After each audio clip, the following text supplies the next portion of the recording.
Sarah's text lit up my phone during a board meeting. Mom's having her 60th birthday party at the Grand Haven Hotel.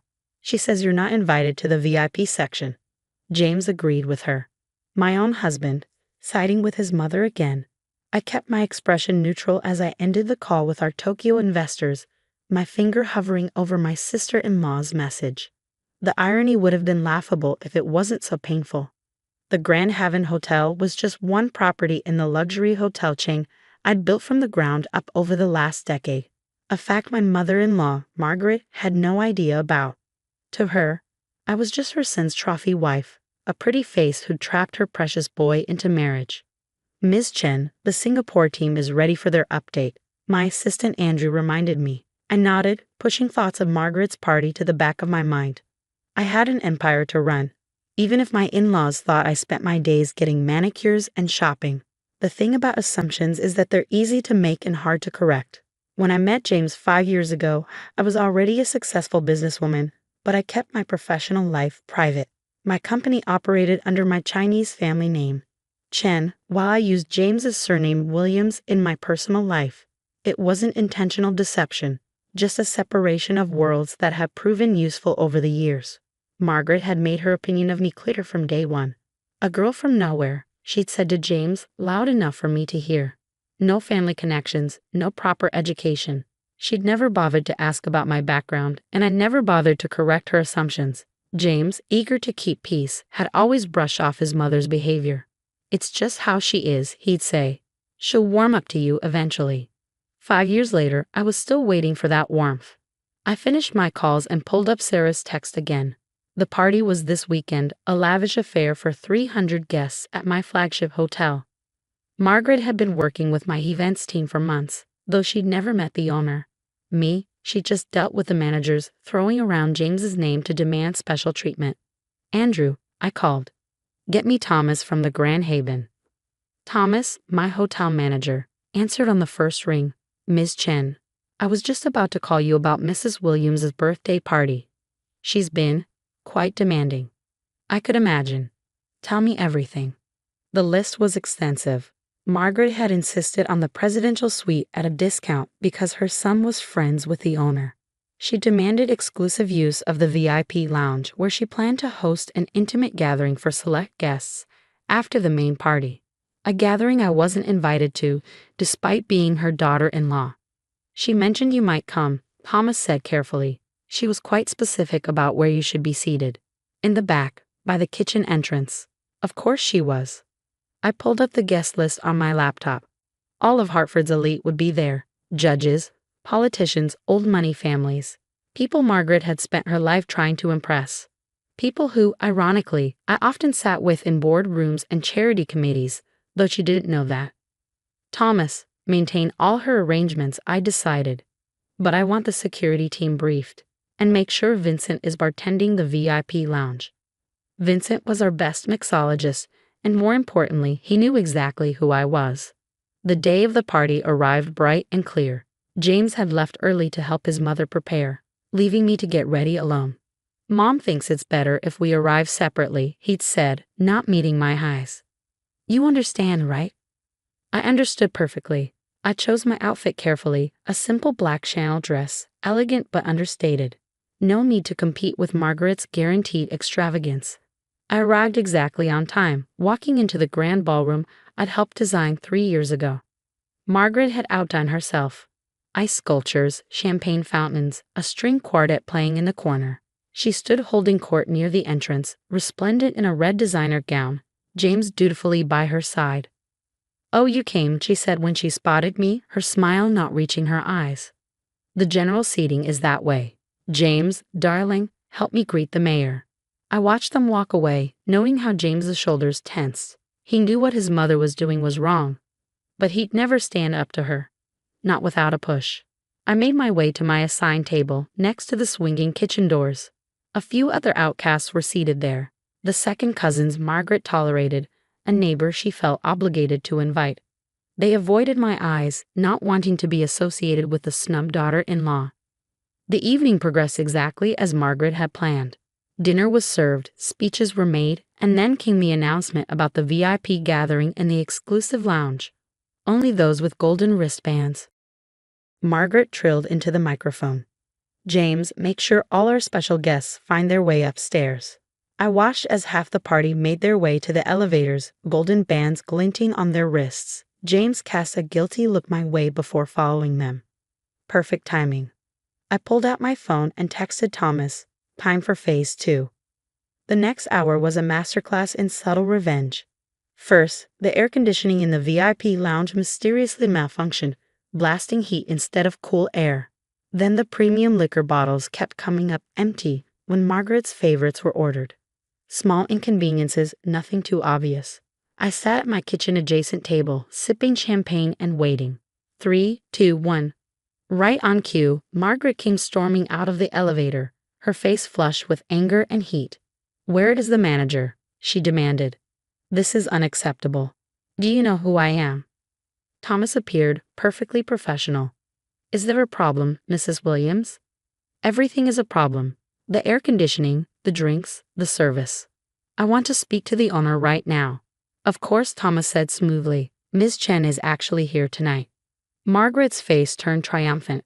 "Finally, where is she?" I stood up from my table by the kitchen, smoothing my dress. "Right here, Margaret." The silence that fell over the ballroom was absolute. Margaret stared at me, her mouth opening and closing like a fish out of water. James, who had followed his mother downstairs, went pale. That's not possible," Margaret sputtered. "You're just what?" I asked quietly. "A trophy wife.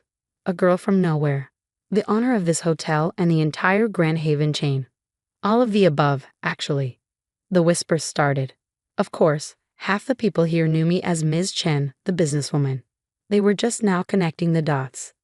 "Ms. Chen," Thomas said loudly enough for everyone to hear, "shall I have the air conditioning repaired in the VIP lounge?" "No need," I replied. "I think the party's moving back down here." I turned to the gathered crowd. "Drinks are on the house, everyone. Consider it a birthday gift to my mother-in-law." The next hour was chaos, but the kind I'd orchestrated. Margaret's carefully curated VIP group dissolved as guests migrated back to the main ballroom. Many coming to greet me, not as James's wife, but as Ms. Chen, the CEO they'd worked with for years. James approached me, his face a mix of shock and something else. Was it admiration? "Why didn't you ever tell me?" he asked. "You never asked," I replied simply. "You were too busy defending your mother's assumptions about me." He flinched. "Lily, Ms. Chen, the mayor's wife descended on us. I had no idea you were James's wife. You must join us for the charity gala planning next week." I smiled. Of course, though I usually prefer to be seated away from the kitchen. The mayor's wife had the grace to look embarrassed. She'd been at the VIP gathering after all. As the night wound down, I found Margaret sitting alone at what had been my table, staring at nothing. The irony wasn't lost on me. "The service is better here than you'd think," I told her, sliding into the seat next to her, despite the kitchen door. She turned to me, her carefully made-up face showing every year of her 60 years. "You've been laughing at me all this time," she said bitterly. "No, Margaret, I've been working all this time. Building something, just like you always wanted James to do." I stood up. "Happy birthday. The presidential suite is comped, of course. Family discount." I walked away, hearing her sharp intake of breath behind me. My phone buzzed. Andrew with updates about our new project in Dubai. Time to get back to work. The story wasn't over, of course. There would be fallout, explanations needed, relationships to rebuild or end. But for now, I had given Margaret exactly what she'd always wanted, a birthday party people would talk about for years to come. Just not for the reasons she'd planned. The morning after Margaret's birthday party, I woke up to 37 missed calls. Most were from James, who hadn't come home last night. A few from Sarah, probably checking on the fallout, and one from Margaret herself. I ignored them all and opened my laptop instead.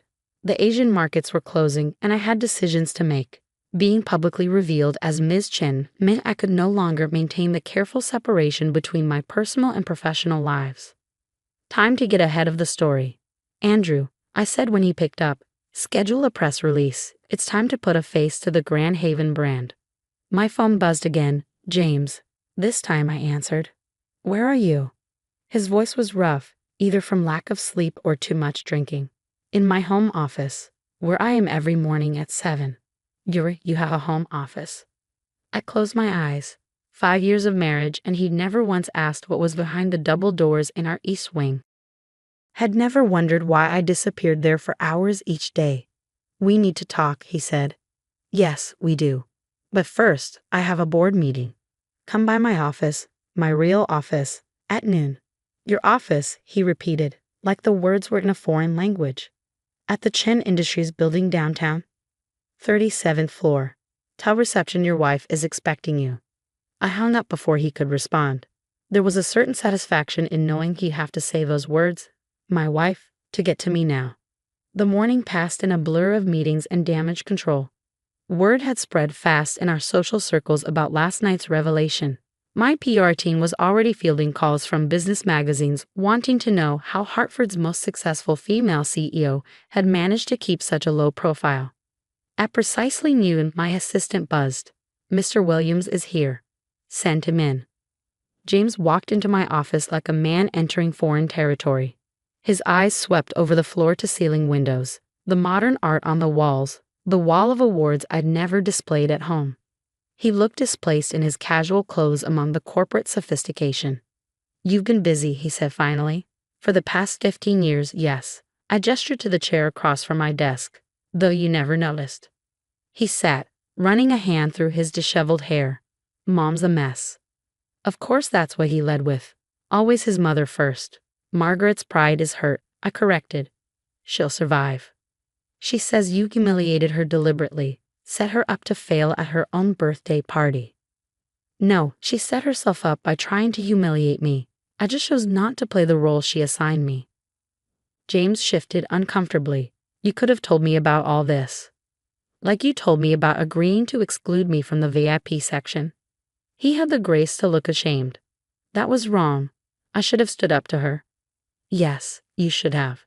But you never do, James. And now I have to wonder, would knowing about my success have changed anything? Or would you have just had a different excuse for letting your mother treat me like dirt? My intercom buzzed. Ms. Chen, Tokyo is calling. Tell them 5 minutes. I looked at James. I have a company to run.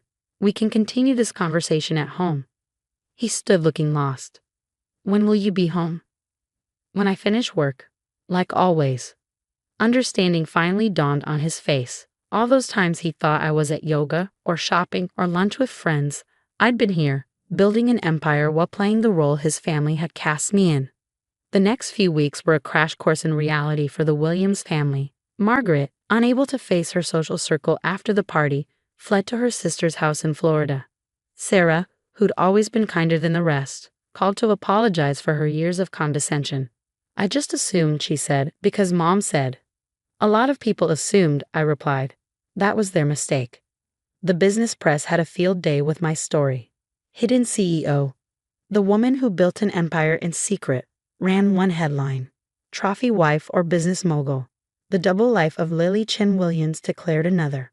I gave exactly one interview to a respected business journal. When asked why I'd kept my professional life separate, my answer was simple. Success speaks for itself. I didn't need to announce it. The article went viral.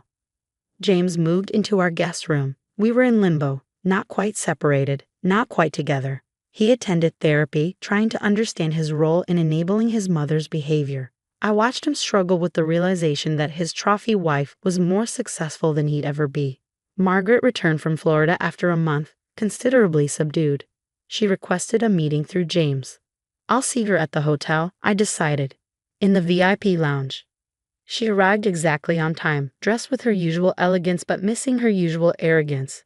Vincent served us drinks without being asked. Champagne for me, water for her. You've redecorated, she said, looking around the lounge. Yes, the whole hotel is being renovated. We're expanding. She flinched at the we. I suppose you want me to apologize. No, Margaret, I don't need your apology.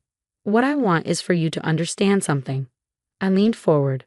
I am not the woman you imagined me to be. I never was. Your son married a CEO, not a trophy. And if you want any relationship with us going forward, you need to accept that reality. And if I can't, then you'll miss out on a lot more than VIP access to my hotels. She took a shaky breath.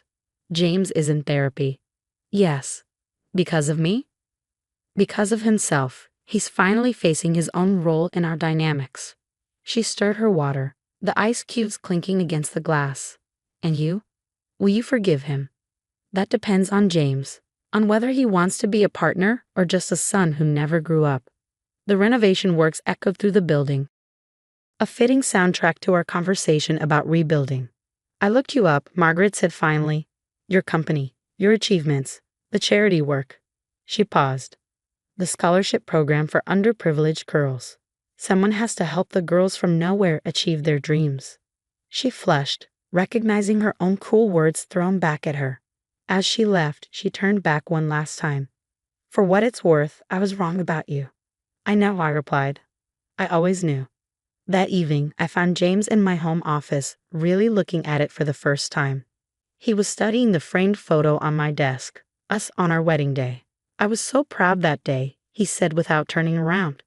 Proud that someone as beautiful as you had chosen me. I never thought to be proud of anything else about you. And now? He turned, his eyes red. Now I'm ashamed. Of myself, of how I let Mom treat you, of how little I knew my own wife. He swallowed hard. But mostly I'm in awe. Of everything you've built, of how strong you are. I don't deserve you. Probably not, I agreed.